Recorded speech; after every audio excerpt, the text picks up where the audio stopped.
बोले हमारी जो महारानी है सुशीला महारानी, वो सुशीला महारानी से पूछ करके बताते हैं। बोले एक सुशीला तो हमारी भी धर्म पत्नी थी, वो तो ब्राह्मणी थी, महारानी तो थी नहीं। जो ही सुशीला महारानी को बुलाया, उन्होंने आकर दंडवत प्रणाम किया। अरे पति देव आइए आइए। बोले तुम इतनी सेठानी एकदम कैसे हो गई? बोले सब गोविंद की कृपा है। और हमारी झोपड़ी कहाँ गई? अरे बोले ये राजमहल झोपड़ी है। सुदामा जी ने कहा ये सब कैसे हुआ? बोले ठाकुर जी की कृपा हुई। बोले अब हमारा भजन छूट जाएगा, हम सब चलते हैं।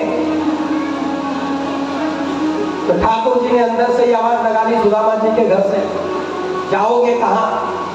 हम यहाँ विराजमान है। अरे ठाकुर जी आप पधार गए हमसे भी पहले। बोले हाँ हाँ, अब आपको यहीं रहना है। खूब दुख उठा लिया आपने, खूब भिक्षावृत्ति कर ली, अब आपको यहीं पर भजन करना है और खूब प्रेम से हमारा ध्यान करना है। इस प्रकार सुदामा जी का चरित्र सुन करके सबको परम हर्ष हुआ। इधर सुखदेव जी परीक्षित को बोल रहे हैं कि हे परीक्षित, जो ब्राह्मण संतोषी होता है वो निर्धन भले ही हो सकता है, दरिद्र कभी नहीं हो सकता। और जो परम संपन्न हो, जिसके यहाँ गाड़ी घोड़ों की, राजमहलों की, धन धान्य की कोई कमी ना हो, बाल बच्चों की कोई कमी ना हो, लेकिन अगर उसके मन में संतोष नहीं है तो वह परम दरिद्र है।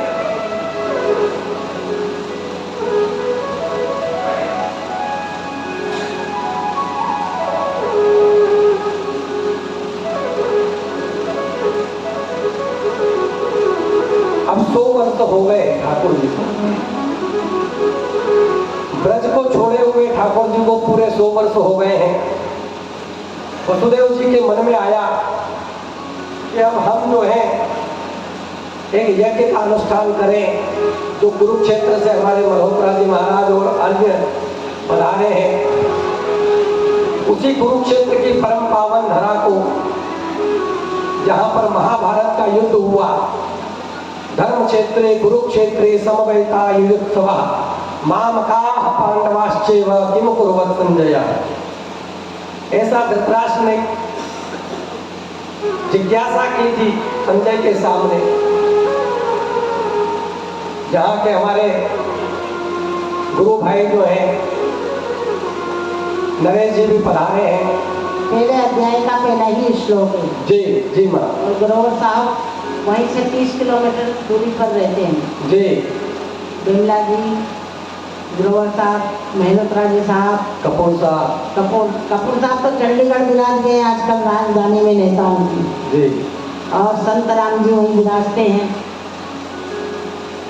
तो कुरुक्षेत्र की वो धरा केवल युद्ध की ही भूमि नहीं है, प्रेम की भी भूमि है। प्रेम की भूमि इसलिए है क्योंकि वह ठाकुर जी के जन्मदात्री पिताश्री ने कुरुक्षेत्र की उस परम पावन धरा पर सूर्य ग्रहण के परम पावन अवसर पर एक यज्ञ किया था। और उस यज्ञ में 100 वर्ष के बाद ठाकुर जी का ब्रजवासियों से मिलन हुआ था, राधा रानी से मिलन हुआ था, गोपिकाओं से मिलन हुआ था, अपनी माँ यशोदा और नंद बाबा से मिलन हुआ था। तो जहाँ राधा मैया, यशोदा मैया, सारी प्रेम की स्वरूपा गोपियों के साथ ठाकुर जी का मिलन हुआ हो, वह केवल युद्ध की भूमि नहीं है, वो प्रेम की भी भूमि है। क्योंकि गोपियों के साथ, राधा रानी के साथ, यशोदा मैया, नंद बाबा के साथ जो ठाकुर जी का बिछो हुआ, उसको पूरे 100 वर्ष हो गए। और आज सबके सब ब्रज में जो बिछो हुआ उसको पूरा करने के लिए कुरुक्षेत्र पधारे हैं। कुरुक्षेत्र राधा रानी भी आई है, समस्त ब्रजवासी आए हैं, यशोदा मैया आई है, नंद बाबा आए हैं और देवकी मैया भी आई है। सबके सब वहां आए हैं। अब वहां पर देवकी और वसुदेव सबसे पहले जाकर नंद बाबा और यशोदा को प्रणाम करते हैं और गले लगते, दंडवत प्रणाम करते बोलते हैं कि हम परम स्वार्थी हैं, हम परम मतलबी हैं, हम बड़े कठोर हैं, हमने आपसे आपके बच्चों को छुड़ा लिया, जिनको पाल पोस करके आपने बड़ा किया, हमने तो एक ही घंटे में आपके पास पहुंचा दिया था। 11 वर्ष 56 दिन के होकर के वे मथुरा आए थे, हम तो उनके बारे में कुछ जानते नहीं। आपने ही माखन मिश्री पवा पवा करके इतना सुंदर, इतना शक्तिशाली बनाया कि कंस का उन्होंने उद्धार किया। हे आप ये नंद बाबा और यशोदा, आप ही उनके वास्तविक माता पिता हैं। आप हमको हमारा प्रणाम स्वीकार करो, हमको क्षमा करो, हम आपको कभी भी आपके ऋण से उऋण नहीं हो सकते। नंद बाबा यशोदा के साथ मिलकर देवकी वसुदेव परम प्रसन्न हुए।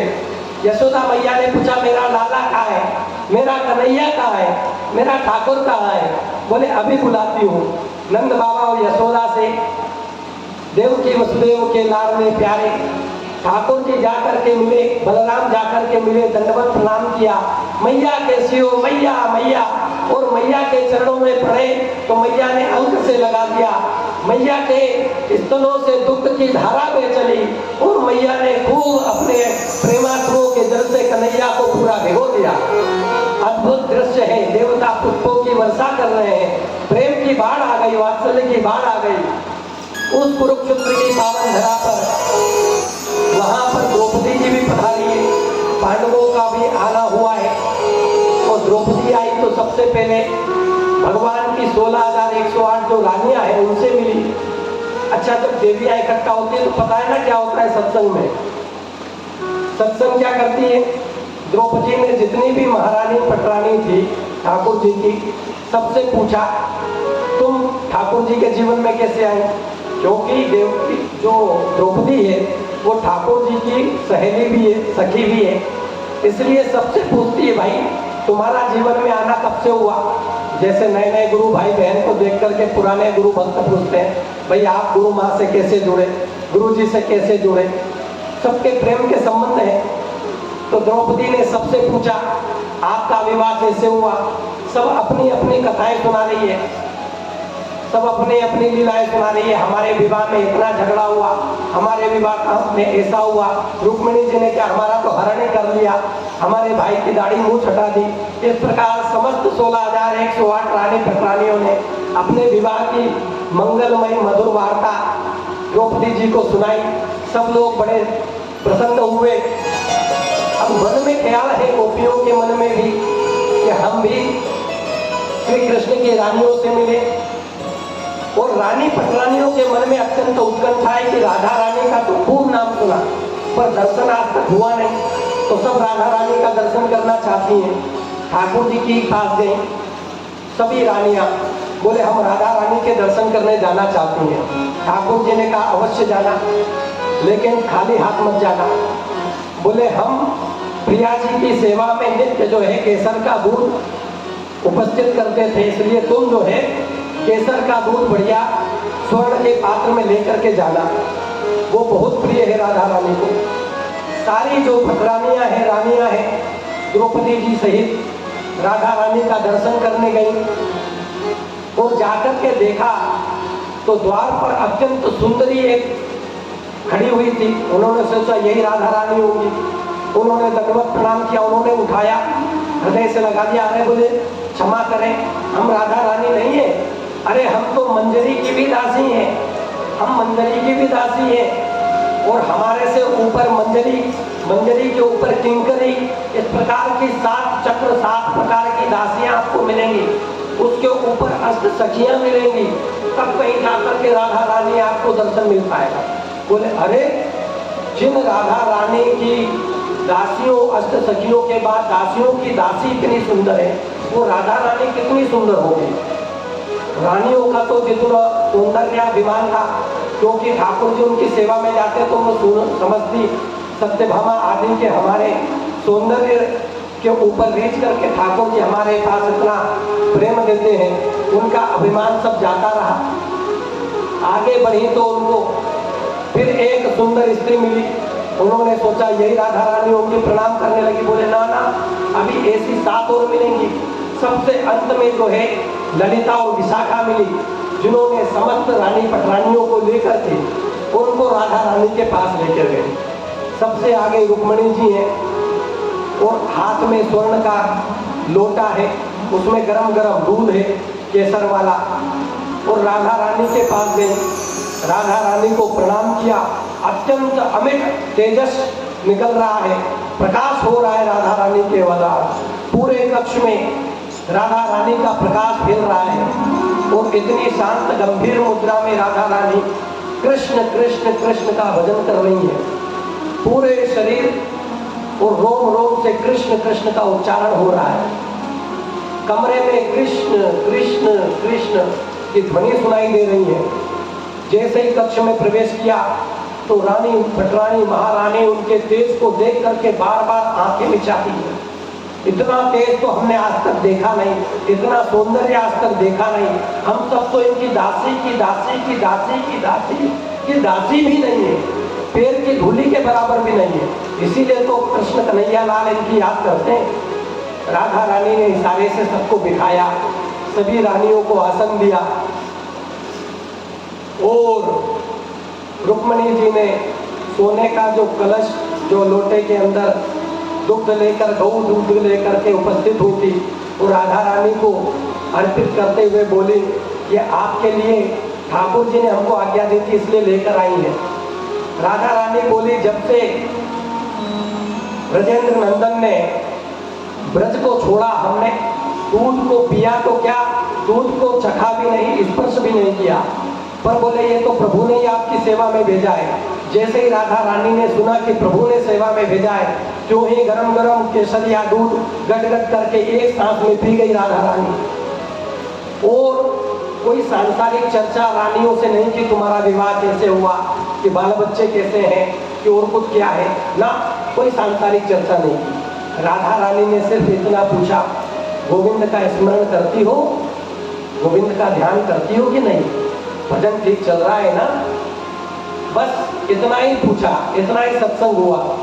और राधा रानी के तेज को सहन नहीं कर पाती। जैसे हमारे गुरु जी का तेज शिष्य समुदाय हम लोगों को अनुभव है कि हम जब गुरु जी के कक्ष में प्रवेश करते या माता जी के भी कभी हम दर्शन करने अचानक घुस जाते हैं तो उनके तेज को हम सहन नहीं कर पाते, हमको बाहर लौटना पड़ता है। आप सब हनुमान चालीसा पढ़ते पढ़ते ऊपर पहुंचते थे। जी माता जी, गुरु जी का इतना तेज हुआ करता था। जैसे हनुमान जी की चालीसा शुरू होती थी ऊपर तक, तब गुरु जी का तेज 2 मिनट से ज्यादा कोई ठहर नहीं सकता था। राधा रानी के तेज के आगे सारी पटरानियों का सौंदर्याभिमान जाता रहा। सबने कहा कि बस आज्ञा दीजिए माता जी। बोले खूब सुखी रहो, खूब भजन करो, गोविंद का ध्यान करो। और कह करके लौटी। अब इधर जब लौटी श्याम सुंदर के पास देखा तो श्याम सुंदर बोले क्या हुआ स्वामी जी? अरे बोले क्या हुआ, तुमने सब किया कराया गड़बड़ कर दिया, तुमको बिल्कुल भी मैनर्स नहीं, मर्यादा नहीं। बोले क्या हुआ स्वामी? अभी तो कोई धूप भी नहीं, आपके पैरों में ये छाले कैसे पड़ गए? बाहर कोई तपती भूमि हो और आप कहीं घूमने निकले हो तब तो पैरों में छाले आएंगे। अरे बोले सब तुम्हारा ही किया कराया है रुक्मिणी। बोले अभी क्या हो गया? बोले तुमने राधा रानी को गरम गरम दूध पिलाया होगा। बोले हाँ, हमने नहीं पिलाया, उन्होंने खुद ही आपका नाम सुनते ही गटगट पी लिया। अरे बोले उनके हृदय कमल पर हमारे चरण विराजमान रहते हैं सदा सर्वदा नित्य के रूप में, इसलिए हमारे चरणों में छाले पड़ गए गर्म दूध के कारण। और उनके चरण चिन्ह जो है हमारे वक्षस्थल पर, हमारे हृदय कमल पर राधा रानी के विराजमान रहते हैं, इसलिए ठाकुर जी के चरण कमल में जो है छाले पड़ गए। रानियों को बड़ा आश्चर्य हुआ, इतना अनन्य प्रेम है इनका। सबने दर्शन किया। अब सबके मन में एक ही लालसा है, क्या? सब गोपिकाएं राधा रानी के सहित श्याम सुंदर का दर्शन करना चाहती हैं, श्याम सुंदर से मिलना चाहती हैं, क्योंकि ब्रज को छोड़े पूरे 100 वर्ष हो गए, अभी तक ठाकुर जी मिले नहीं। परसों का कहकर आए थे, वर्षों बीत गए, 100 वर्ष के हो गए। 100 वर्ष 11 महीने 56 दिन आपके कुरुक्षेत्र में ठाकुर जी की ये आयु थी। और समस्त गोप बालकों के साथ में ठाकुर जी हैं, उनके मन में भी यही कामना है कि कब श्री जी सरकार का दर्शन हो, गोपिकाओं के साथ में हम दर्शन करें। उनको अपनी याद करें, उनकी याद जो हमको आती है उनसे पूछें कि क्या कभी हमारी याद करती हो। जब गोपिकाएं इधर से आ रही थी, इधर श्याम सुंदर पधार रहे थे, मार्ग में ही राधा रानी के साथ गोपिकाएं श्याम सुंदर और सभी बलराम और अन्य सखाओं के साथ मिले। तो कन्हैया पूछ बैठे, कन्हैया अधीर है और पूछ बैठे कि अरे गोपिकाओं, हम तो तुम्हारा नित्य निरंतर स्मरण करते हैं, इसलिए हमने दूत उद्धव को भी भेजा था। क्या कभी तुम्हें हमारी याद आती है? क्या हमारा स्मरण करती हो कि भूल भाल गई? गोपिकाएं बोल रही, ले कर लो बात। ये गोपिकाओं ने जब से व्रत छोड़कर ठाकुर जी गए, एक भी दिन ऐसा नहीं गया कि जिस दिन ठाकुर जी की कोई खबर कि ठाकुर जी ने क्या खाया, क्या वस्त्र पहने, किसके साथ बैठे हैं सभा में, किसके साथ मंत्रणा कर रहे हैं, ठाकुर जी के कितने बाल बच्चे हो गए, कितने नाती पोते हो गए, कितने विवाह हो गए, एक एक पल की खबर गोपियों के पास जाती थी। इतना तगड़ा नेटवर्क है गोपियों का। और तो और ये गोपिकाएं ब्रज में ढूंढा फिरती थी कि कौन ज्योतिषी अच्छा है, उसके पास चलो हाथ दिखाओ, कब ठाकुर हमारे लौटेंगे। क्योंकि परसों का बोल के गए, बरसों बीत गए, लेकिन अभी तक ठाकुर जी का आता पता नहीं। तो बोले हमारे हाथ में कोई रेखा है कि नहीं कि ठाकुर जी वापस लौटे।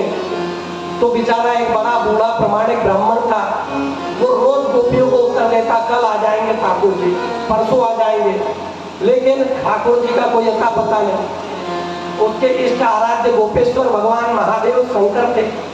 एक दिन वो शंकर जी के सामने पपक के रो पड़ा। बोले ठाकुर जी, जीवन भर मेरी रास की वाणी से आपकी कृपा से जो जो निकला परम सत्य हुआ, लेकिन ये ठाकुर के विषय में जो निकलता है, इन परम प्रेम में डूबी हुई गोपिकाओं को मैं क्या जवाब दूं? मैं झूठा पड़ता जा रहा हूँ। और इनमें से कई गोपियां तो कृष्ण कृष्ण रटते रटते इसी आस में कि अब यादवेंद्र आएंगे, आज आएंगे, रटते रटते अंतर्धान हो गई, समाप्त हो गई। अब मैं ज्यादा झूठ नहीं बोल सकता। अब आप जानो, आपकी गोपिकाएं जाने। आप कोई तांत्रिक बनकर बैठ जाओ और आप इनको कोई जादू टोना दिखाओ, अब मैं तो चला, मुझे तो निर्वाण दो। और वो ब्राह्मण देवता सिधार गए महाराज। पर गोपिकाएं वहां पहुंच गई शिव जी भगवान के पास, जो तांत्रिक बन के बैठे थे। अरे बोले, अरे ज्योतिषी महाराज ने तो बोला था कि दर्शन देंगे, जल्दी देंगे, अब जल्दी कब होएगी पता ही नहीं, आप कोई जादू टोना बताओ। ये गोपिकाएं रोज नई नई जादू टोना करती है। कोई क्या करता है, कोई क्या करता है, कोई ठाकुर जी के चरण की धूली मंगवाती है, उसको अपना ताबीज बना के पहनती है। गोपिकाओं ने सब प्रकार के जादू टोने किए। आइए हम उस भाव में प्रवेश करें जिस भाव में गोपिकाओं ने प्रवेश किया, ठाकुर जी की परम प्रेममयी भक्ति को प्राप्त किया। कन्हैया ने पूछा, गोपिकाओं क्या तुम्हें हमारी कभी याद आती है? तो गोपिकाएं बोलती हैं, लो कर लो बात। अरे कन्हैया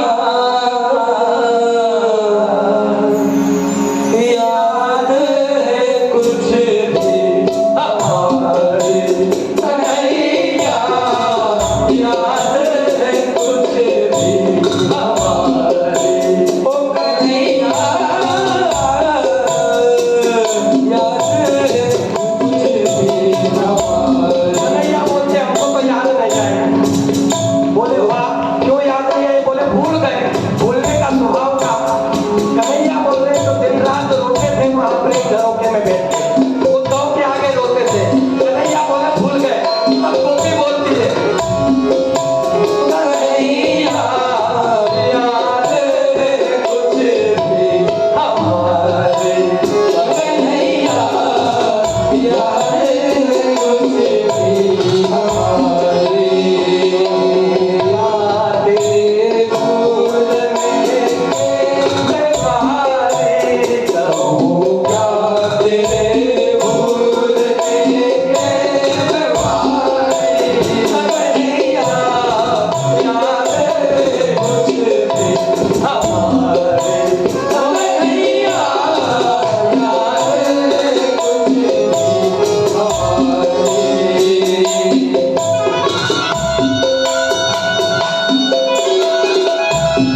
टेलीफोन कुछ नहीं, कोई मिलन नहीं, ऐसा वियोग श्रृंगार जिसके जीवन में आया हो, ऐसा विवाह किस काम का? क्योंकि राधा रानी का विवाह ठाकुर जी के साथ में हुआ था, पहला विवाह ब्रह्मा जी ने कराया था। गर्ग संहिता में उसका पूरा प्रमाण मिलता है। राधा रानी कहती है क्या?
कोई हंस रही है। ठाकुर जी को सबने अंक में लगा लिया। इस अद्भुत दृश्य को जिसने देखा, देवताओं ने ऊपर से पुष्पों की वृष्टि कर दी, मृदंग बजने लगे, गंधर्व गाने लगे, अप्सराएं नृत्य करने लगी। आज कुरुक्षेत्र की परम पावन की धरती प्रेम की धरा में बोलिए राधा रानी की जय। कन्हैया, क्या याद याद की बात करते हो? क्यों? अरे हमने कभी तुमको भूला हो तो चलता भी है। भक्त अगर भूल जाए, चेला राम को कहीं भूल हो जाए तो चलता भी है। अरे भूल भूल की याद भई तो मैं कद भूली तो, अरे मैं भूली तो भूल भई, पिया तू क्यों भूलो मोर? तुम क्यों भूले ये बताओ। अरे बोले कभी नहीं भूला, ऐसा कोई पल नहीं गया जब मैंने हे श्री जी सरकार आपके चरणों का स्मरण नहीं किया। मुझे वो दृश्य याद आता है, बेटियों पलोटत राधिका पायल, आपके चरण कमलों को दबाने का सौभाग्य जो मुझे मिलता था निधुवन में, वो कहाँ? अब ये रानियां भगरानियां तो बहुत है, पर मैं किसके चरण दबाऊं? राधा रानी लजा गई, बोले नहीं सरकार हम आपकी सेविका है। और इस प्रकार सबका मिलन हुआ, यज्ञ का संपादन हुआ। 3 महीने तक कुरुक्षेत्र में राधा रानी गोपिकाओं के साथ में भगवान यादवेंद्र सरकार कुरुक्षेत्र की पावन परम प्रेम धरा पर विराजमान रहे। उसके बाद में सबको बड़े प्रेम से उन्होंने अपनी भक्ति दी। बोले अब कभी भी तुमको वियोग श्रृंगार का अनुभव गोपिकाओं नहीं होगा, आपको प्रतिपल हम आपके हृदय में दिखाई देंगे, आपको कहीं और जाने की जरूरत नहीं है, आपको वियोग का अनुभव होगा ही नहीं। सबको संतुष्ट करके विदा किया। सब ब्रजवासी वहां से प्रस्थान कर गए।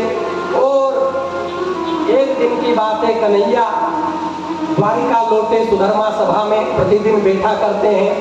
अपने बच्चों को बुलाया और बोले देखो तुम्हारे नाना उग्रसेन यहाँ है, बाकी सब संत वृंद, अब हमको तुम्हारी बड़ी बुरी खबर मिल रही है रोजाना। देखो उद्दंडता जीवन में तभी आती है, अभिमान जीवन में तभी आता है, अमर्यादा तभी प्रवेश करती है जब 4 चीजें हो। पहला रूप, किसी को रूप का अभिमान हो जाता है, हम इतने सुंदर, तो अभिमान हो जाता है, उद्दंड हो जाते हैं। दूसरा यौवन, यौवन की अवस्था में, जवानी की अवस्था में बलशाली हो जाते हैं, इसलिए उसका अभिमान आ जाता है बल का। तीसरा जो है बोले संपत्ति का, संपत्ति का अभिमान आ जाता है, हमारे पास कितनी डॉलर, इतने करोड़ों की संपत्ति है, इतनी फैक्ट्रियां हैं, इतने घर मकान हैं, इतना मंत्री का पद है, प्रधानमंत्री का पद है, हम श्री महंत हैं, हम फलाना है, हम ढिमकाना है। तो बोले तीसरा पद होता है संपत्ति का अभिमान। और चौथा बोले प्रभुता, जिसके पास सत्ता हो, जिसको कोई पद मिल गया हो बड़ा। और ये बोले चारों के चारों चीजें तुम यदुवंशियों के जीवन में, क्योंकि तुम सब हमारे बाल गोपाल हो, तुम्हारे पास रूप भी है, यौवन भी है, संपत्ति भी है और सत्ता भी है। इसलिए तुम लोगों की जो खबर आती है कि तुम संतों का अपमान करने लगे हो, बहुत गंदी बात। संतों का अगर अपमान किया तो बहुत खराब बात हो जाएगी। हमने अगर सुना तो हम भी तुम्हारी रक्षा नहीं कर पाएंगे। क्यों? क्योंकि साधुर्नयम मह्यम साधुराम हृदयम मदन्ते न जानन्ति नाहं तेभ्यो मनागपि। साधुओं का हृदय मेरा हृदय है, मैं साधुओं के अतिरिक्त किसी को नहीं जानता और साधु मेरे अतिरिक्त किसी को जानते मानते नहीं है।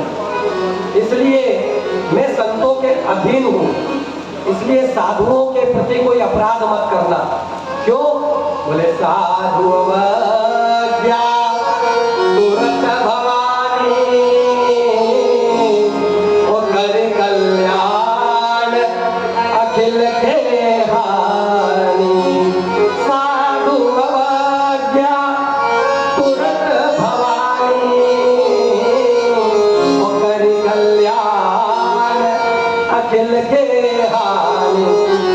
एक बार जब हनुमान जी महाराज हनुमंत लाल रावण की लंका में पधारे थे, कृपा पूर्वक विभीषण को सत्संग कराया, जानकी जी को राम कथा सुनाई, तब लंका के राक्षसों ने परम संत शिरोमणि हनुमान जी का अपमान कर दिया, तिरस्कार कर दिया, उनको लात की ठोकर मारा, उनकी पूंछ में आग लगाई। उसका अपमान का फल क्या हुआ? साधु अवज्ञा तुरत भवानी, लंका पूरी जल गई और आगे जाकर के पूरे राक्षस कुल का संहार हो गया।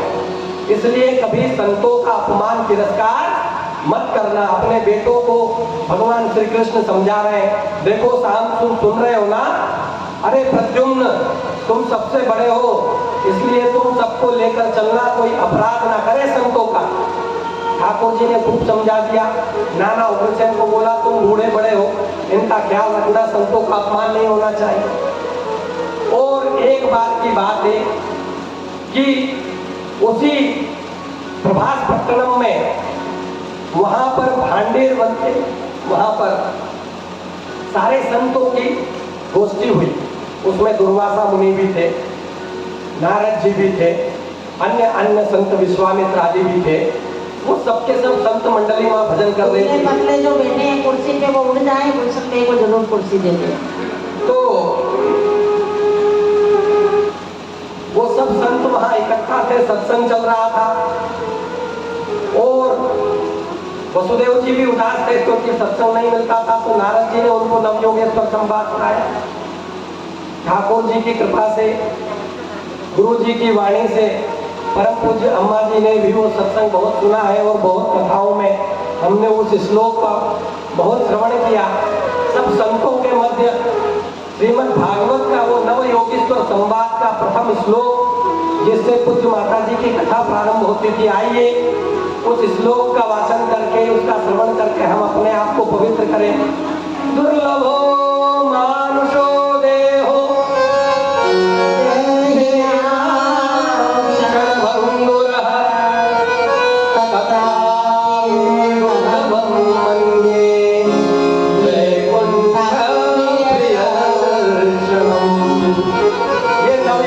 संवाद सुनाया वसुदेव जी को, उनको जिज्ञासा उनकी शांत हुई और उन्होंने भागवत धर्म के बारे में बतलाया। भागवत धर्म और क्या है, बोले भगवत प्रेम का नाम है भागवत है। जिसके हृदय में मीरा के जैसे, सबरी के जैसी निष्ठा हो, गोपियों के जैसा प्रेम हो, उसको कहीं जाना नहीं पड़ता। गोपियां कोई बुलाती नहीं थी, बल्कि डांट कर भगाती थी।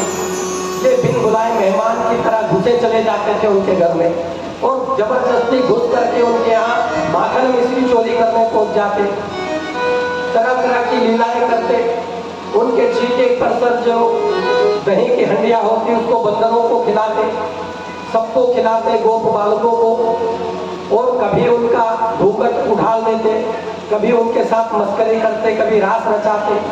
तो अगर हम में प्रेम होगा हमारे हृदय में तो ठाकुर जी हमारे पीछे पीछे दौड़े चले आएंगे। होना क्या चाहिए, बोले प्रेम।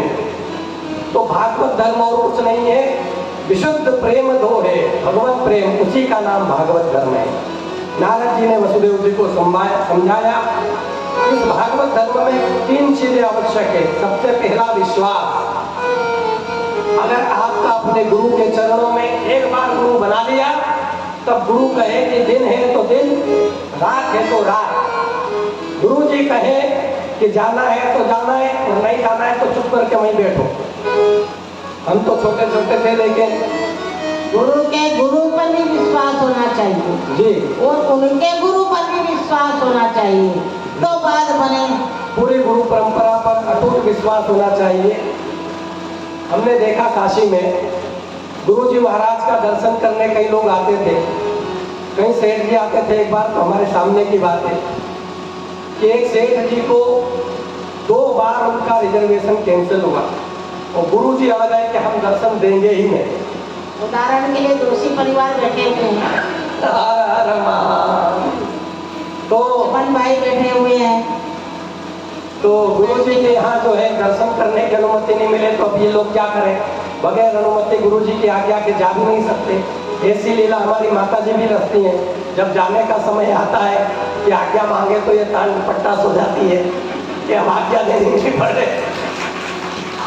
तो ये लीला हम लोग भी 2-4 होते हैं। कुछ लोग ऐसे हैं परमानंद जी जो आज्ञा लेकर भी नहीं जाते हैं। आज्ञा तो दूर, हमको शिनाख्त करनी पड़ती, हमने कहा ठीक है जाओ। और कुछ ऐसे हैं जो फ्लाइट के टिकट भी कैंसिल हो जाए तो हो जाए, लेकिन बिना माँ के आज्ञा के नहीं जाए। देखो, हमको एक बहुत बढ़िया स्मरण आ रहा है अपने गुरु परंपरा का कि गुरु की आज्ञा क्यों लेनी चाहिए और क्यों नहीं लेनी चाहिए। अपने परम प्यारे गुजरात के प्रातः स्मरणीय गुरु भाई हमारे मोहन भाई दिवाली दवे, जिन्होंने गुरु जी की खूब सेवा की, माता जी की खूब सेवा की। एक बार की बात है, हमको सुनाया माता जी ने एक किस्सा, तो हमको स्मरण आ गया कि वहाँ तमिलनाडु में की बात है।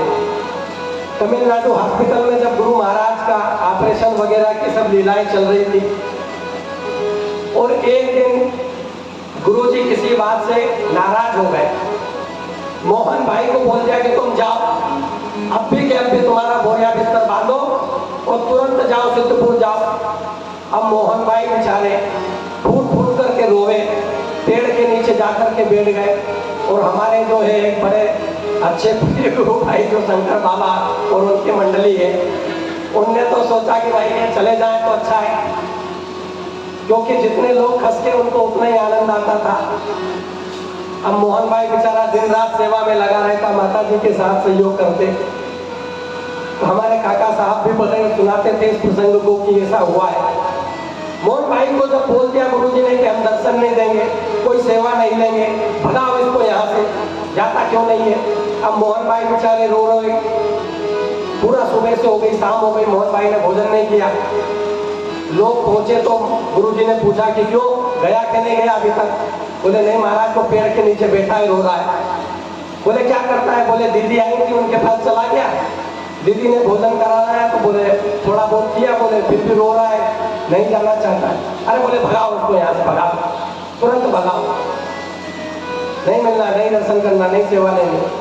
मोहन भाई को माता जी ने कहा कि देखो, गुरु जी की आज्ञा अगर हुई है और गुरु जी की ये कोई लीला है तो तुम मोहन भाई जाओ, 2-4 दिन बाल बच्चों से मिलके आ जाओ, फिर आ जाना। हम मोहन भाई वहां से बेमन से चले। यहाँ जैसे ही सिद्धपुर में आए, अपना झोला झंडी नीचे ट्रेन वहां पे उतारा स्टेशन पे, और जैसे ही अपने नगर में प्रवेश कर ही रहे थे कि उनका एक मित्र जो उनके साथ फैक्ट्री में काम करता था, वो दौड़ा दौड़ा आया, मोहन भाई प्यारे, तुम आ गए, वाह वाह वाह वाह, बहुत बढ़िया किया।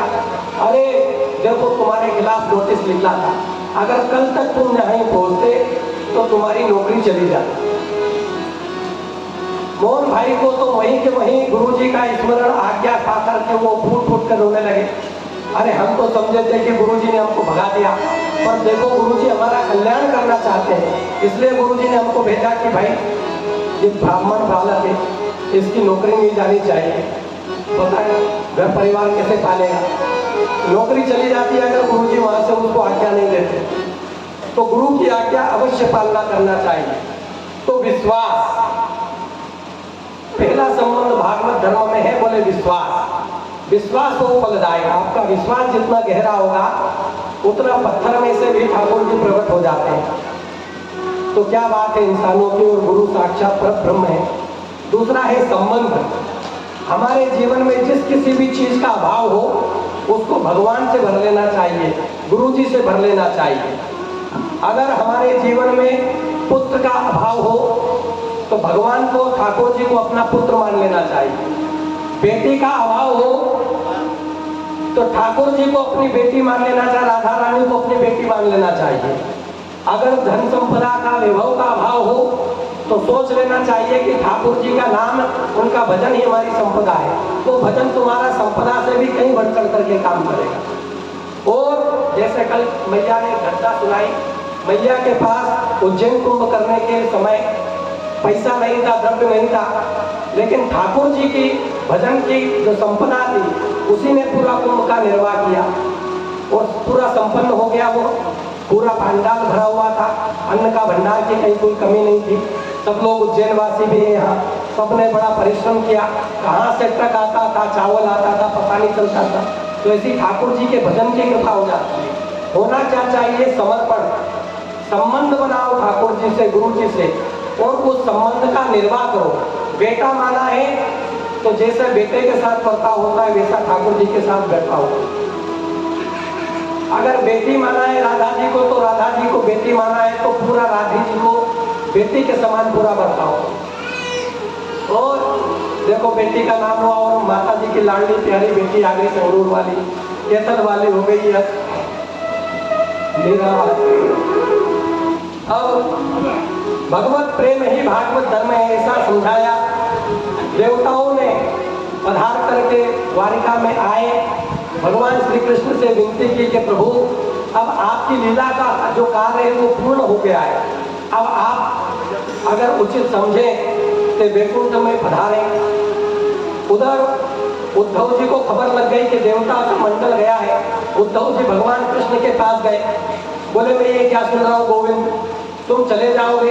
अरे आप चले जाओगे तो ये पूरे ब्रज का क्या होगा, ब्रजवासियों का क्या होगा, पृथ्वी धरणी माता का क्या होगा, धर्म का क्या होगा? अरे बोले क्या हो? तो उद्धव को भगवान कृष्ण ने कहा हम कहीं ना जाते हैं ना आते हैं, हम नित्य सदा सर्वदा यहीं विराजमान रहते हैं। उद्धव तुम हमारे परम प्रिय ज्ञानी प्रेमी भक्त हो, इसलिए तुम बद्रिकाश्रम में जाकर के तप करना। और ये साक्षात जो श्रीमद् भागवत है हमारा ही इसको स्वरूप समझना, ये हमारा वाग्मय स्वरूप है, इसका जो है तुम पाठ करना और सभी को इसका उपदेश करना। जब तक लोग श्रीमद् भागवत का उपदेश ग्रहण करेंगे तब तक समझना उनके जीवन में हम कृष्ण रूप में विराजमान हैं। बोलिए भक्तवत्सल भगवान की जय। यदु और दत्तात्रेय का संवाद सुनाया, 24 गुरुओं की कथा सुनाई गई। किस प्रकार दत्तात्रेय भगवान ने इस पूरी संपूर्ण प्रकृति को अपना गुरु मान करके पृथ्वी को, वायु को, आकाश को, जल को, अग्नि को, चंद्रमा को, सूर्य को, भृंगी कीट को, सबको अपना गुरु बनाया। उन सबकी कथा सुनाई गई। बड़े भाग मानुष तन पावा,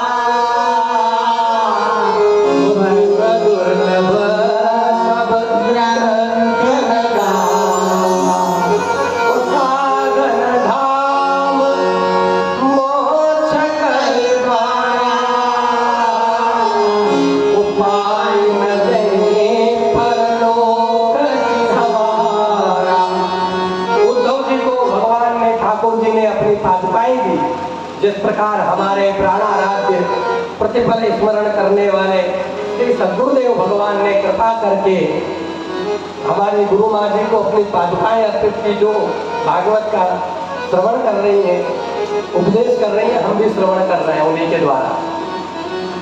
प्रभु करी कृपा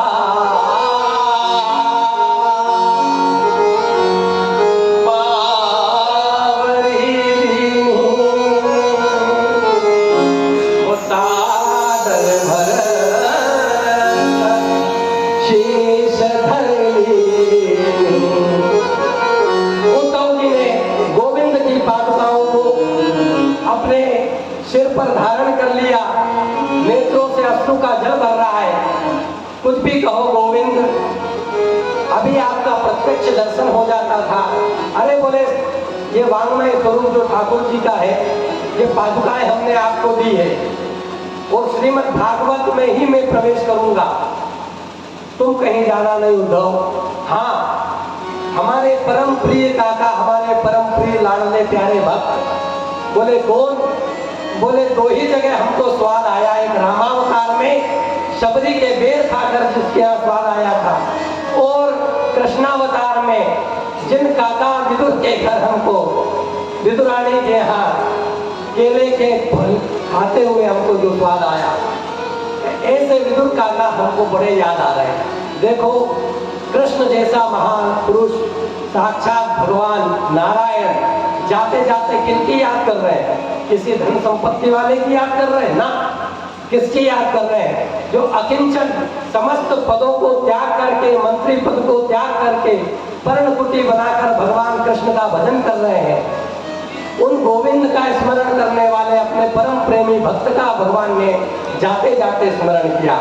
बोले उद्धव काका जहां भी मिले विदुर जी को हमारी याद देना, मैंने याद किया है। उद्धव जी के नेत्रों से अश्रु जल बह रहा है। अरे जब कभी मिलेंगे तो जरूर आपका संदेश सुनाऊंगा। और पादुका उद्धव जी को दी ठाकुर जी ने जाते जाते, और जाते जाते राधा रानी को क्या दिया था? बोलो, कल की कथा सुनिए, बोलो जल्दी से, ऐसे मत सुनो भैया। ये एक कान से सुनते हैं, दूसरे कान से निकाल देते हैं। राधा रानी को क्या देकर के गए थे भगवान? हाँ, जय हो आपकी बांसुरी। बांसुरी राधा रानी को दी, और आवाज किसको दी? तो इस दास का भाव है कि आवाज भगवान श्री कृष्ण ने हमारे कलयुग की जो भक्तिमती मीराबाई हुई, उनको अपनी आवाज दी।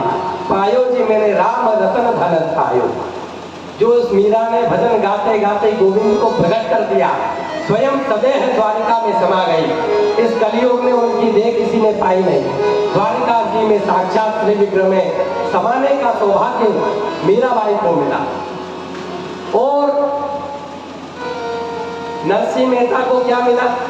बोले रास का दर्शन मिला। इसी प्रत्यक्ष नर देह में नरसिंह मेहता को 56 बार भगवान ठाकुर जी का दर्शन मिला और रास का भी दर्शन मिला। तो भगवान ने सबको सब कुछ देकर के महाप्रयाण की तैयारी की। उधर एक दिन की बात है, सांब आदि, प्रद्युम्न आदि भगवान के जितने बेटा बेटी पुत्र पौत्र थे, ये सब इकट्ठा हुए। इनको मजाक सूझा, और संतों की जहाँ सभा हुई थी, नारद जी आए थे वहाँ भांडिल क्षेत्र में, प्रभास क्षेत्र में। वहाँ दुर्वासा मुनि भी थे, विश्वामित्र भी थे, और बाकी ऋषि मुनि भी थे। तो जो सांब जाम्बवती नंदन थे, उन सांब को जो है इन्होंने साड़ी पहना दी, और रेशम का बढ़िया गट्टा लगा करके उसको गर्भवती स्त्री के रूप में सजा दिया। और सांब को आगे लेकर के भगवान के बेटे उनको लेकर उन ऋषियों के समक्ष गए, और जाकर उनसे बोला कि आप तो दूरदृष्टा हो, अंतर्यामी हो, हे ऋषियों बताओ इसको बेटा होगा कि बेटी? ये गर्भवती स्त्री आपसे पूछने आई है।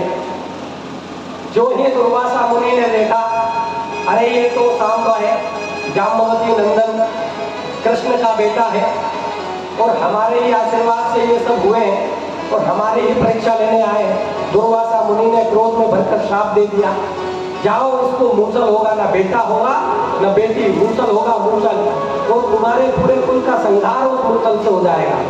अब ये सब घबराए, घबरा कर सारे जितने बेटे थे, सांब आदि, प्रद्युम्न आदि, सब उग्रसेन दादा नाना के पास आए। बड़ी गड़बड़ हो गई, सबके सब घबराए, बोले मूसल को एक काम करो, चूरा करवा कर समुद्र में फिकवा दो, ना रहेगा बांस ना बजेगी बांसुरी। मूसल को फिकवाया तो उसका जो चूर्ण किया था वो सब चूर्ण जो है एरक नाम की घास बन गया। प्रभास क्षेत्र में आज भी वो एरक नाम की घास पाई जाती है और इतनी नुकीली तुकीली होती है कि अगर उसका स्पर्श हो जाए तो हाथ कट जाए महाराज। आज भी वहाँ पाई जाती है जहाँ सोमनाथ भगवान का मंदिर है, वहाँ की घटना आई। वहाँ श्याम सुंदर ने अपना लीला धाम भ्रमण किया था। तो यदुवंशी जितने बालक थे वे सब आगे चल करके मदिरा का पान करने लगे। मति भ्रष्ट हो गई, संतों का लाभ मिल गया तो सब वारुणी मदिरा पी करके आपस में झगड़ने लगे। और जब ये झगड़ा झुगड़ी इनका जो सुना तो कृष्ण और बलराम ने मंत्रणा की कि अब हमको धरा धाम छोड़ने का वक्त आ गया है। इसलिए कृष्ण और बलराम प्रभास क्षेत्र में चले आए जहाँ सोमनाथ भगवान का मंदिर है। वहाँ पर बलराम जी ने भगवान से आज्ञा मांगी कि ठाकुर जी अब शेषावतार बलराम के रूप में हमारा प्राकट्य हुआ था, लीला पूरी हो गई, अब हमें आज्ञा दो, हम जाए गमन करें स्वधाम को। और बलराम जी शेषनाग के रूप में परिणित हुए, ध्यान धरते धरते समुद्र में प्रवेश कर गए। बोले बलभद्र बलदाऊ भगवान। उधर एरक नाम की जो घास थी उसको उखाड़ उखाड़ करके ये सब बच्चे आपस में लड़ने लगे और वो इतनी नुकीली थी कि सबके पेट में घुस घुस कर सब लोग मरने लगे। ये भगवान कृष्ण ने ये सुना तो बड़े मायूस हो गए। उदास मन से प्रभास क्षेत्र में एक पीपल के पेड़ के नीचे दाहिनी जंघा पर बायां चरण रख करके लेटे थे। तभी कुछ संत कहते हैं कि ये त्रेता का जो बलि था, बाली था, जिसको भगवान ने रामावतार में छुप करके बाण मारा था, कुछ संत ऐसा कहते हैं, भागवत में तो नहीं है, कि वही बाली अब वो बहेलिया बनकर आया है। तो वो जो एरक नाम का जो चूर्ण से उत्पन्न हो गई घास, उसमें एक टुकड़ा थोड़ा सा बचा जो समुद्र में फेंका गया था, उस टुकड़े को एक बहेलिये ने प्राप्त कर लिया और उसने अपने बाण के ऊपर सबसे आगे लगा लिया। बहेलिया वन में विचर रहा था, वहां उसने क्या देखा कि सुंदर कोई मृग का नयन है, पद्म है। आज मुझे शिकार के लिए बढ़िया मृग मिला है। अब वो ठाकुर जी का चरणारविंद का भाग था जिसमें पद्म का चिन्ह अंकित था जो दूर से ही चमकता था। उसको मृग का नयन समझ करके बहेलिये ने बाण मार दिया जिसमें आगे वो लोहा लगा था। उस बहेलिये के बाण का जैसे ही ठाकुर जी के पैर से स्पर्श हुआ, बाण लगा, क्यों ही रक्त की धारा फूट पड़ी और रक्त का शोषण होते होते होते होते और ठाकुर जी कब मूर्छित हो गए, पता ही नहीं चला। इतने में वहां पर दारू काया ठाकुर जी का जो रथ हाँकता था सारथी था, दारू काया अपने रथ को हाँकने वाला बोले प्रभु ये क्या, मैं आपको कहीं ले चलूं आपकी चिकित्सा? बोले ना ना, अब हमारा स्वधाम गमन का समय आया है, तुम्हें यही आज्ञा है अर्जुन को खबर कर देना शेष द्वारिका वासियों को लेकर के और वो ब्रज की ओर प्रस्थान कर जाए, क्योंकि हमारे न रहने पर ये द्वारिका समुद्र में डूब जाएगी, इसलिए तुम जाकर के अर्जुन को खबर कर दो। दारुक वहां से भारी मन से लौटा। अर्जुन आए दौड़े दौड़े, देखे प्रभु आप कहाँ जा रहे हैं? और अर्जुन को भगवान ने कहा अब हमारा लीला संवरण का समय हो गया है, अब तुम जाओ और बचे कुचे जो यदुवंशी है उनको लेकर के, हमारी रानियां इत्यादियों को लेकर के और उनके साथ में वृंदावन चले जाओ, इंद्रप्रस्थ चले जाओ। अर्जुन ने समस्त आकर के भगवान की आज्ञा के अनुरूप और अर्जुन जैसे यहाँ आए, उधर भगवान ने अपनी लीला का संवरण करने के लिए अपनी योजना बनाई, ध्यान में हुए स्थित अपने स्वरूप का ध्यान किया और वहाँ उद्धव जी आदि देवी देवता सब क्या देखते हैं कि भगवान कहीं भी गए नहीं, ना गोकुल न गए, ना वृंदावन गए, ना कहीं अन्य के स्थान पर वैकुंठ गए, ना गोलोक गए। सभी देवी देवताओं ने, उद्धव जी ने देखा भगवान श्री हरि नारायण के रूप में, चतुर्भुज रूप में ठाकुर जी महाराज श्याम सुंदर ब्रजेंद्र नंदन श्यामा श्याम मधुर सूदन भागवत में समा गए प्रत्यक्ष। बोलिए श्री भागवत भगवान की। देखते देखते ठाकुर जी भागवत में समा गए और ठाकुर जी के सुधाम गमन का समाचार सुनकर के वसुदेव, देवकी, रोहिणी आदि के प्राण उसी प्रकार छूट गए जिस प्रकार दशरथ के प्राण छूटे थे। और कृष्ण की अनेक पत्नियां जो थी उन्होंने सती हो गई। मार्ग में जो बचे कुचे यदुवंशी और अन्य रानियां थी, राजकुमारियां थी, उनको लेकर जब अर्जुन जाने लगे तो यही जो शूलपाणी की झाड़ी आती है ना नर्मदा जी की परिक्रमा में, यहाँ के भीलों ने गांडीवधारी अर्जुन का अभिमान भंग करके उन समस्त राजकुमारियों को लूट लिया और द्वारिकाधीश के परम प्रिय सुहृद अर्जुन जो है उनके आगे अबला की भांति हार गए।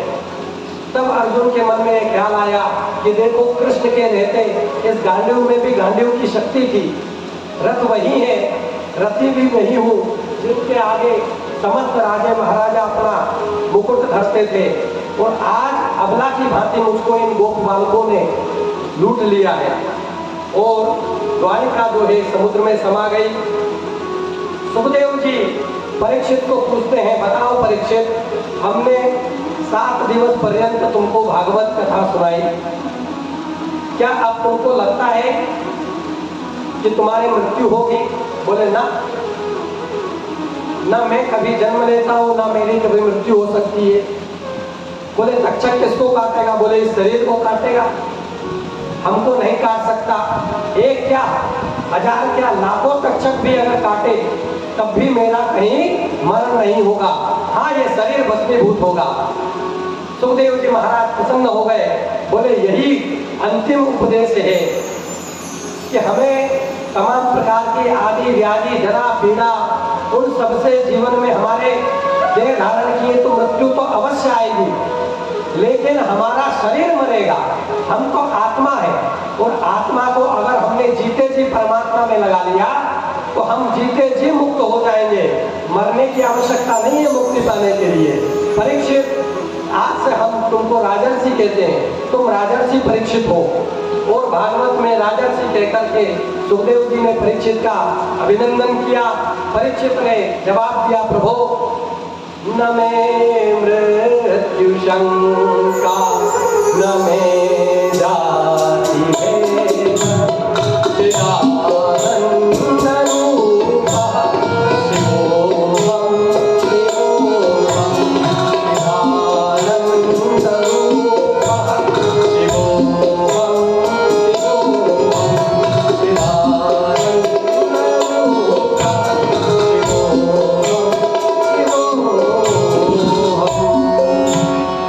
परीक्षित ने कहा, बस अब तो एक ही आकांक्षा है, जहि जोनि जन्महु कर्म बस, तब राम पद अनुराग। जहि जोनि जन्महु कर्म बस, तब राम पद अनुराग। कर्मों के प्रभाव के कारण जो कोई भी योनि मुझे मिले, जैसे हमने कल श्रवण किया कि इसी कलिकाल में रसखान हुई, उनके माध्यम से परीक्षित भी वही चाह रहे हैं। क्या? मानुष हो तो वही रस खानी, बसो ब्रज गोकुल गाँव के कारण। अगर मनुष्य के रूप में मेरा जन्म हो तो गोकुल का ब्रजवासी ग्वारन बन जाऊं, अनपढ़। क्यों? क्योंकि कम से कम श्याम सुंदर का दर्शन तो मिलेगा, कहीं बेचने के बहाने उनका दर्शन कर लिया करूं। और अगर कभी इतना भी भाग्य नहीं है, पशु बन जाऊं तो नंद बाबा की गैया बन जाऊं ताकि श्याम सुंदर हमको चरावे। और अगर उतना भी भाग्य नहीं हो तो पंछी बन जाऊं, पर कहाँ का? बोले यमुना के पुलिन का, कदम्ब के वृक्ष पर डाल डाल पात पात पर राधे राधे रटूं, और अगर उतना भी भाग्य ना हो और पाषाण की योनि मिल जाए, कंकर पत्थर की योनि मिल जाए, तो पत्थर भी बनूं तो गिरिराज धरण का पत्थर बनूं, ताकि भगवान श्री कृष्णचंद्र हमारे हाथ का स्पर्श लेकर 7 दिन तक उनके साथ सम्मिलन का अवसर प्राप्त हो जाए।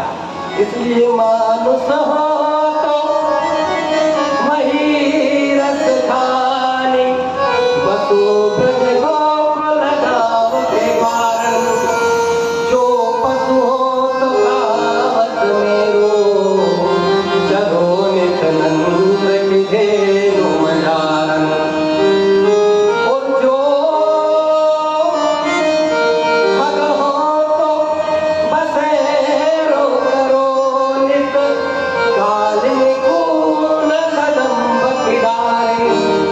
और पाहन हो तो वही गिरि को, जो करे कर छत्र पुरंदर धारण। पाहन हो तो वही गिरि को, जो करे कर छत्र पुरंदर धारण। तो परीक्षित जी ने कहा कि अब मेरी कोई आकांक्षा नहीं है। सुखदेव जी गदगद हो गए, तुम जैसे को भागवत सुनाकर मैं धन्य हो गया। अहम धन्योस्मि धन्योस्मि धन्योस्मि कह करके सुखदेव जी ने परीक्षित से कहा, राजन अब हम चलते हैं अपने राम को। और बाकी जितनी संत मंडली वहां विराजमान थी, सबके सब वहां से चले। परीक्षित जी जो है ध्यानस्थ हो गए, अपने आत्मा का चिंतन करने लगे, श्याम सुंदर का चिंतन करने लगे। तभी वहां कश्यप नाम का ब्राह्मण आया, जिसको धन देकर तक्षक नाग ने और संतुष्ट करके भेज दिया। देखो कश्यप ब्राह्मण में इतनी सामर्थ्य थी कि वो अगर तक्षक काटता तो वो उसके सर्प का दंश जो है मिटा देते, झाड़ फूक कर देते। लेकिन होनहार तो होनहार होकर रहती है। इसलिए कश्यप को तक्षक राज ने बहुत सारा धन देकर विदा किया और कश्यप ब्राह्मण ने विदा ली। इधर परीक्षित को तक्षक ने ढसा, आत्मा के रूप में परीक्षित अपना स्वरूप संधान कर चुके थे, इसलिए पूरा शरीर काला पड़ गया, भस्मीभूत हो गया। परीक्षित को मोक्ष मिल गया। बोलो राजा सब परीक्षित की जय। भागवत महापुराण की जय। परीक्षित को जैसे ही मोक्ष मिला, नागदा, उज्जैन के पास एक नागदा जंक्शन आता है ना, उसी को जन्मेजय की राजधानी कहते हैं। नागदाह उसका पूरा नाम है। आज हम नागदा जानते हैं। वहीं पर सर्पेष्टि यज्ञ किया। किसने? परीक्षित के पुत्र ने। क्रोध में भरकर बोले, संसार के जितने नाग हैं उन दुष्ट नागों को मैं अब हवन करूंगा, इन्होंने मेरे पिता का मृत्यु करी है। इस प्रकार सर्पेष्टि यज्ञ शुरू कर दिया नागदाह में परीक्षित के पुत्र जन्मेजय ने। और जन्मेजय ने जब पकड़ पकड़ कर नागों को यज्ञ कुंड में स्वाहा स्वाहा करने लगे, तब देवगुरु बृहस्पति और आस्तिक मुनि ने आकर के सर्प यज्ञ को रुकवाया। बोले हिंसा करना ठीक नहीं। और ये कथा हम सुन रहे हैं मां नर्मदा के परम पावन तट पर। संसार में और किसी नदी की परिक्रमा नहीं होती। किसकी परिक्रमा होती है? बोले नर्मदा मैया की। और हमारे यहाँ के जो महंत जी हैं, हमारे बड़े गुरु भाई, पूजनीय बड़े भाई महंत श्री सच्चिदानंद जी महाराज, उन्होंने सबसे पहले परिक्रमा की। और उसके बाद दासानुदास ने भी परिक्रमा लगाई नर्मदा जी की, जैसे तैसे माता जी की आज्ञा लेकर। माता जी ने भी आप सब भक्तों को लेकर हमने आज्ञा नहीं दी थी परमानंद जी महाराज। माता जी आपसे आज्ञा लेकर ना हमने कहा था कि हमारे साथ चलना, मोटरसाइकिल से कहाँ जा रहे हो? तो आपको तो भूख चढ़ा था कि नहीं मुझे भी करना है। आपने कहा अच्छा जाओ। फिर सच्चिदानंद जी के मकान तक भी हमने खबर पहुँचाई, लेकिन फिर भी हमारे साथ एक बार आपको यात्रा करना है। अवश्य करेंगे। जितने लोग बैठे हैं जो भाव प्रवीण हैं गुरु चरणार बिंदों में, जिनका भाव नहीं है उनको ले जाने से कोई मतलब नहीं। गधे की सवारी कोई नहीं करता। सिर्फ धोबी के अलावा।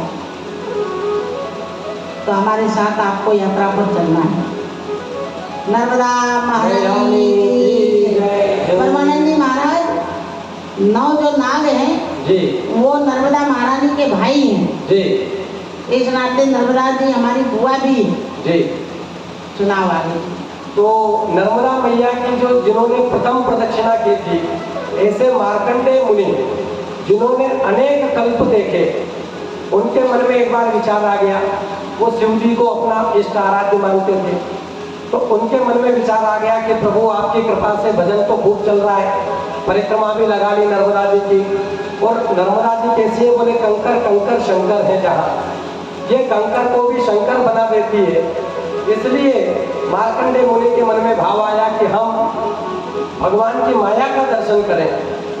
तो भगवान ने शिव जी से निवेदन किया और मार्कंडेय मुनि ने भगवान शिव जी से जो कैलाश के निवासी हैं, और निवेदन किया कि प्रभु आपकी माया का जरा दर्शन हो जाए दास को, बाकी भजन तो चलता ही रहेगा।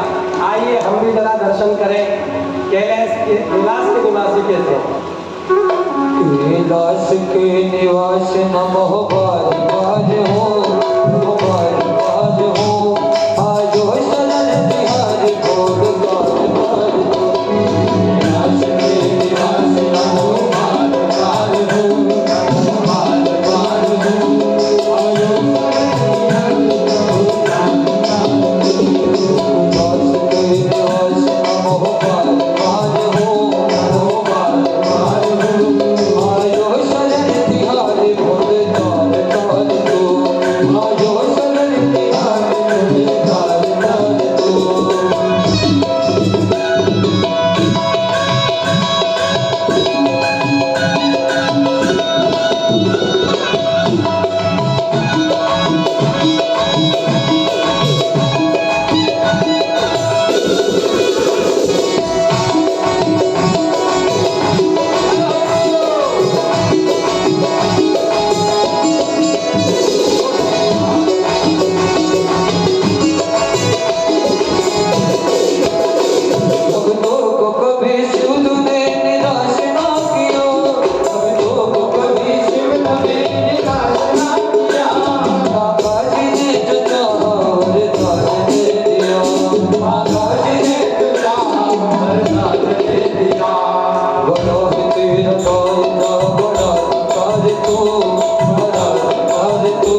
मार्कंडे जी को प्रलय काल का समय आया, दर्शन हुआ प्रभु जी के द्वारा। अब मार्कंडे जी देख रहे हैं प्रलय काल के जल में मेरा आश्रम डूब गया, मैं डूब गया, सारी सृष्टि उथल पुथल हो गई। गर्भ में जा रहे, ब्रह्मा जी के गर्भ में चले गए, फिर बाहर निकले, फिर बाहर से भीतर चले गए। इस प्रकार बाहर भीतर मार्कंडे मुनि घबरा गए। अनेकानेक जीव प्रलय काल में टर बड़े बड़े मगरमच्छ। मार्कंडे मुनि ने तभी देखा, क्या देखा कि एक वट का वृक्ष है और उसका बड़ा बड़ा सा जो है वट का पत्र है, पत्ता। उस वट के पत्ते के ऊपर बालकृष्ण लाल छोटे से और नंग धड़ंग जो है और वट के पत्ते के ऊपर लेटे हुए हैं और अपने दाहिने चरण का अंगूठा अपने मुंह में ले रहे हैं, चूस रहे हैं और बढ़िया से पूरे प्रलय काल का दृश्य देख रहे हैं। सारे संसार का लय हो रहा है और ठाकुर जी अपनी मस्ती में मस्त अपने पैर का अंगूठा चूस रहे हैं। ये कहाँ पर दृश्य है? बोले प्रयागराज में जहाँ कुंभ लगता है वहाँ आज भी अक्षय वट है उस किले के भीतर, उसका अवश्य दर्शन करना चाहिए। उसका कभी लोप नहीं होता, क्षय नहीं होता, इसीलिए उसको अक्षय वट कहा जाता है। करारविंदे न पदारविंदम मुखारविंदे विनिवेशयन्तम वटस्य पत्रस्य पुटे शयानम बालम मुकुंदम मनसा स्मरामि, बालम मुकुंदम मनसा स्मरामि, बालम मुकुंदम मनसा स्मरामि। मार्कंडेय मुनि को भगवान का दर्शन हुआ, प्रलय का सब लीला सब समाप्त हो गई। देखते हैं कि वो वहीं के वहीं मेरा आश्रम है, वहीं मेरी कुटिया है और वहीं मैं आसन पर बैठा ध्यानस्थ हूँ। ओहो, भगवान की लीला का दर्शन हुआ। अब कभी लीला नहीं मांगूंगा, अब तो केवल भजन ही भजन मांगूंगा। अब भगवान का सिर्फ एक अवतार हमने आपको नहीं सुनाया, बाकी सारी लीला अवतार आपको श्रवण 7 दिनों में दास ने कहा है। कौन सा अवतार? बोले कल्कि अवतार। अब क्यों नहीं सुनाया? बोले अभी कल्कि अवतार हुआ ही नहीं, हम सब कलयुग में हैं। कलयुग के 4,32,000 वर्ष होते हैं। अब अभी तक तो कितने पंडित जी हुए? मात्र 5,000 कुछ वर्ष बीते हैं। इसलिए कब कल्कि अवतार होगा? बहुत सारे लोग आपने देखे होंगे फर्जी पाखंडी जो अपने आप को कल्कि अवतार कहते हैं, वो सब धूर्त हैं। व्यासपीठ से हम बोलते हैं क्योंकि कलिकाल अभी शुरू ही हुआ है। जब कलयुग को भागवत में लिखा है 800 वर्ष शेष रह जाए, जब सिर्फ कलिकाल के 800 वर्ष बचे रहेंगे, तब उत्तर प्रदेश के मुरादाबाद जिले की संभल नाम की तहसील में एक ब्राह्मण के घर, जिनका नाम होगा विष्णु यश, उन विष्णु यश नामक ब्राह्मण के यहाँ कल्कि भगवान का प्रागट्य होगा। बोलिए कल्कि भगवान की जय। अब जो लोगों ने 6 दिन तक कथा नहीं सुनी, 7वें दिन आ गए हैं, उन सबको कथा का पूरा लाभ मिल जाए, इसके लिए ध्यान पूर्वक सुनिए। श्रीमद् भागवत कथा में 18,000 श्लोक हैं और 10 इसके आश्रय, सर्ग विसर्ग, स्थान, पोषण, उति, मनवंतर, ईशानु कथा, निरोध, मुक्ति और आश्रय, ये 10 इस भागवत के 10 लक्षण हैं जो भागवत में वर्णित है। अच्छा, अब हम आपको स्मरण कराते चले। प्रथम स्कंद में हमने सुखदेव जी के जन्म की कथा सुनी, परीक्षित के जन्म की कथा सुनी, कुंती महारानी की स्तुति सुनी। दूसरे स्कंद में सद्यो मुक्ति और क्रम मुक्ति का वर्णन सुना, चतुश्लोकी भागवत सुनी। तीसरे स्कंद में हमने मैत्रेय और विदुर जी का संवाद सुना, कपिलोपाख्यान सुना। चौथे स्कंद में सती जी का चरित्र सुना, ध्रुव जी का चरित्र सुना। 5वें स्कंद में प्रियव्रत का और उत्तानपाद का चरित्र सुना और 6ठे स्कंद में अजामिलोपाख्यान सुना। 7वें स्कंद में भक्त प्रहलाद जी का चरित्र सुना, नरसिंह अवतार हुआ, वो सब वर्णन सुना। 8वें स्कंद में गजेंद्र मोक्ष का अवतार, गजेंद्र मोक्ष की कथा सुनी, भगवान वामन अवतार का हमने प्राकट्य लीला देखी, समुद्र मंथन की मोहिनी अवतार देखा, धन्वंतरी अवतार का दर्शन किया। 9वें स्कंद में सूर्य वंश का वर्णन मिला और राम जी की मधुर मंगलमयी कथा का श्रवण किया, जानकी जी का विवाह सुना और सीताराम जी का राज्योत्सव सुना और 9वें स्कंद में ही चंद्रवंश का वर्णन सुना। 10वां स्कंद में भगवान श्री कृष्ण की मधुर मंगलमयी बाल लीलाओं का वर्णन सुना विस्तार पूर्वक, गोकुल वृंदावन की लीला, फिर महाराज की लीला सुनी। 11वें स्कंद में हमने नव योगेश्वर संवाद, दत्तात्रेय के जो 24 गुरु बनाए वो सुना और 12वें स्कंद में भगवान यादवेंद्र सरकार का स्वधाम गमन की लीला को हमने सुना, यदुकुल वंश का नाश सुना और भगवान के स्वधाम गमन के पश्चात परीक्षित को मोक्ष की कथा हमने अभी 12वें स्कंद में श्रवण की। अब हम सब अपने माथे को ढाके, जो देवी यहाँ बैठी हुई हैं वो पल्ला ले लें, क्योंकि ये भागवत का अंतिम श्लोक है। इसका आप हमारे साथ में श्रवण करें, इसका उच्चारण करें। इसका श्रवण और उच्चारण करने मात्र से भागवत का पूरे पाठ का फल मिलता है। सब अपने सिर को ढाल लें, पुरुष भी जो है अपने गमछे को माथे पर, रुमाल को ढाक ले। हम आगे आगे निवेदन करेंगे, आप पीछे पीछे उसको दोहराएंगे। बड़े शांति के साथ इस मंत्र का हम जाप करें ताकि राधा रानी की हम सब पर कृपा हो जाए, हम सब भक्त हो जाए, हम सबको जीते जी गुरु माता की कृपा से, गुरु जी की कृपा से मुक्ति मिल जाए। नाम संकीर्तनम यस्य, बोलिए पीछे से, नाम संकीर्तनम, बोलिए साथ में, बोलिए बड़ी प्रेम से 2-3 बार उच्चारण करो।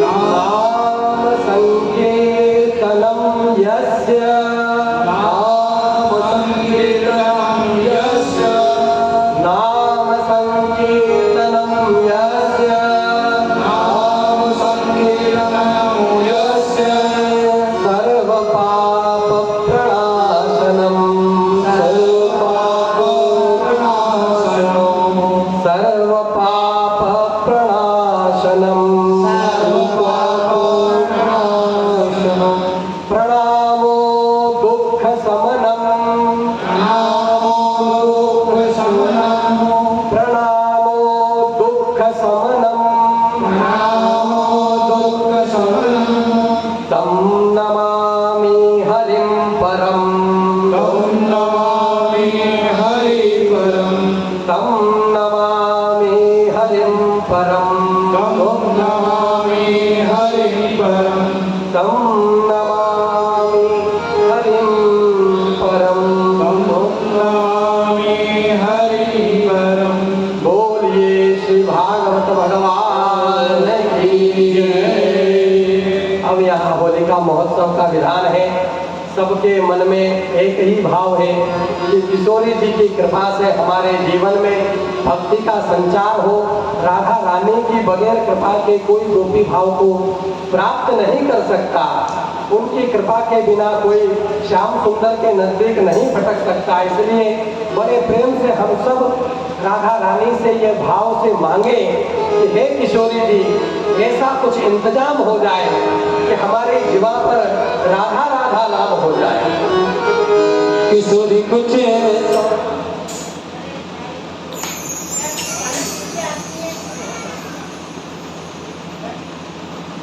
क्यों खाली खाता है, तेरा उद्धार हो गया।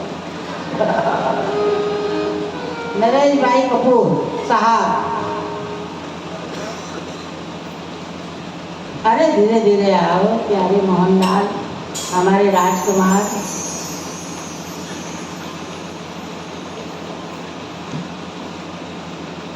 और कपूरिया जी साहब, ये लीजिए सापा बनाइए। पहले आपका स्वागत कर दें, क्योंकि जिस भूमि पर हम सब विराजमान हैं वो हमारे लाडले सपुत्र के द्वारा दी गई है और अनशन करके दी गई है। ये रात में पंखा बंद करके बैठ जाते थे रोने। निशा उठती, बच्चे उठते, बोले क्या बात हो गई, बोले कुछ नहीं, माँ पत्थर में पड़ी है, आग में तप रही है, मैं पंखा लगा के सो रहा हूँ, मेरे से नालायक पुत्र कौन होगा। तो कुछ ही दिनों में ऐसी प्रभु ने कृपा करी, नर्मदा महारानी ने अटैची भर के नोट लाए और कहा मैया जमीन खरीदना। हमने कहा क्या होगा, बोले आप रहेंगे हम रहेंगे। और एक बात और बता दे, गुरुजी महाराज ने निशा कपूर से कहा था उज्जैन में कि निशा जी इधर आओ, एक जमीन खरीदो और आप जाओ कार्य करो और उसमें कल्याणी के साथ हम रहेंगे जीवन पर्यंत। तो निशा जी के तो होश उड़ गए कि आप आपके पति के साथ देने आना। और हमारा ये जो बालक है ना, उस समय था निशा जी कई बार बोलती गुरुजी बहुत अच्छे, बोले तुम चली जाओ, अच्छे हैं मेरे को मालूम है, पर मुझे नहीं जाना है। तुम रुपया पैसा सोना चांदी जो तुमको मन आए मैं सब व्यवस्था कर दूंगा, लेकिन मैं नहीं जाऊंगा। अब निशा के तो होश उड़ गए। हमसे कहा दीदी क्या होगा। हमने कहा आगे की लीला गुरुजी कर रहे हैं, आगे ही वही लीला करेंगे। तो एक दिन हमने गुरुजी से पूछा था, गुरुजी आपके चेले तो बड़े सम्राट हैं, आपकी बहुत आज्ञा मानते हैं, कदाचित कर्तन ध्वनि से स्वागत तो कर दीजिए व्यास जी महाराज का। तो हमने कहा हमारे चेला, बोले बताएं बताएं। मैं हाँ। बोले तुम्हारे चेला नंबर जो किसी को नहीं मानते होंगे, साधु का भी कमंडल लेकर बेच आए और दानी घुमड़ा खा ले, परम नास्तिक। तो हमने कहा महाराज मुझे रोना आ गया। हमने कहा महाराज श्राप है कि आशीर्वाद। बोले परम आशीर्वाद। धर्मात्मा को तो सब चला सकता है, लेकिन नास्तिक को चलाना बहुत इंतजाम हो जाए, किशोरी कुछ ऐसा इंतजाम हो जाए, जुबा पे राधे राधे राधे नाम हो जाए, जुबा पे राधा राधा राधा नाम हो जाए, किशोरी कुछ ऐसा इंतजाम हो जाए, किशोरी कुछ ऐसा हो जाए।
बदल रहा